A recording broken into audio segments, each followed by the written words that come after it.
Hey everyone. By now you're probably aware of the public hearing scheduled to look into the matter of ByLaw 6276, an application by Alpha House for rezoning to provide supervised substance use services, has been cancelled. What you may not have known is that I had this speech all ready to deliver. So, rather than letting it go to waste, I'm offering it to you for review. So here goes. Your Worship and members of the Council, I am honored to stand before you today and speak to the matter of ByLaw 6276. Before I get to the matter at hand, I would like to recognize your worship's devotion to public service and your time as mayor.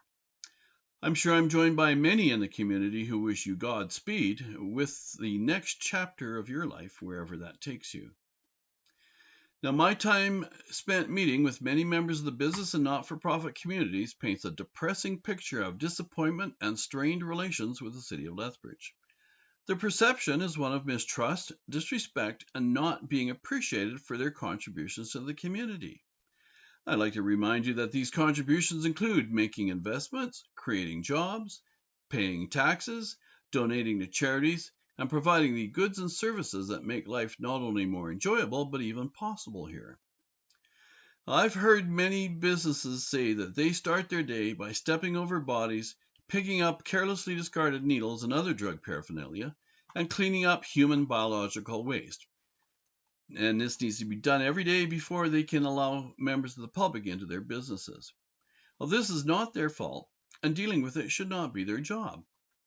There is no allowance for businesses being told when expressing their concerns about these facts to civic officials that if you don't like it, you should move. Well, in fact, businesses I've spoken to are taking up this very cynical recommendation and responding as you might expect. In fact, there are parts of downtown where 4 out of 6 storefronts are empty, with more trying to hang on until the end of the year. Maybe when we hit 5 out of 6 empty storefronts, the light will go on, and officials will start to recognize the consequences of even more disclosures. Our city isn't destined to be a large Raymond or a small Calgary. It is destined to be a perfect Lethbridge, where we can enjoy the best of everything while serving as a shining example of how good things can be in a small city. But to get there, we need a clear vision, an effective plan, and trusted leadership. Unfortunately, the public has lost confidence in the city's ability to get things done correctly.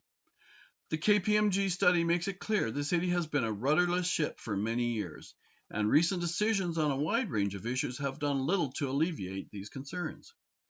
Lethbridge has one of the highest property tax rates and the highest crime index, and yet here we are being forced to make cuts to essential services such as police, transit, and maintenance.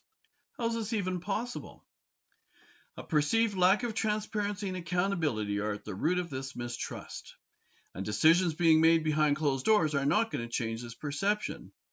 Pushing through decisions made at the council level that the public clearly disfavors is the modus operandi, and a case in point is ByLaw 6276 and the failure to engage the public in an issue that is justifiably fraught with concern. The impact of this bylaw goes far beyond the 11 property owners within the 60-meter radius of the subject property. Well, what about their responses? I didn't see them included in the city planner's report to council. And why is that? Where's the community engagement with the 100,000 plus residences in Lethbridge? Don't their concerns matter? I mean, what are we, chopped liver? We need a city council that listens to the people and shares with them the reasons for their decisions. And aside from some ill-considered decisions at the local level, much of this addictions problem is not even of our making. However, the crisis is not going to solve itself, and it will simply not go away at all on its own. The defense of our community and a relaxed way of life is going to cost a lot more in terms of time, money, and effort. But if we don't deal with it, the problems will get much worse and much more difficult and expensive to deal with as time goes by. Treating this crisis solely as a public health issue will not alone solve the problem any more than a pogo stick makes for a useful work surface. We need a stable, three-legged platform that also includes law enforcement and preventative education. Now, we do not have the resources to solve this matter all by ourselves, and the amount of funding from senior levels of government, helpful as it is, needs to be increased. I'm calling on the federal and provincial governments to join the City of Lethbridge and Niitsitapi to establish a joint task force to deal with the problem of addictions and the fallout that comes with it. We shouldn't deceive ourselves into thinking we can ever eliminate substance abuse. However, if we don't at least contain this cancer in our community, we will have a much more difficult time of attracting investors, entrepreneurs, and professionals to live and work here. With regards to these bylaws, the changes they are intended to advance may make sense in a wider context of reducing addiction, reducing crime, reducing homelessness, and advancing rehabilitation. I think this is something we can all agree are necessary and desirable goals. Now, Alpha House is a very experienced and effective operator providing services to persons struggling with addictions. Now, their decision to withdraw their application for rezoning has been respected. We now have 2 years to revisit the issue.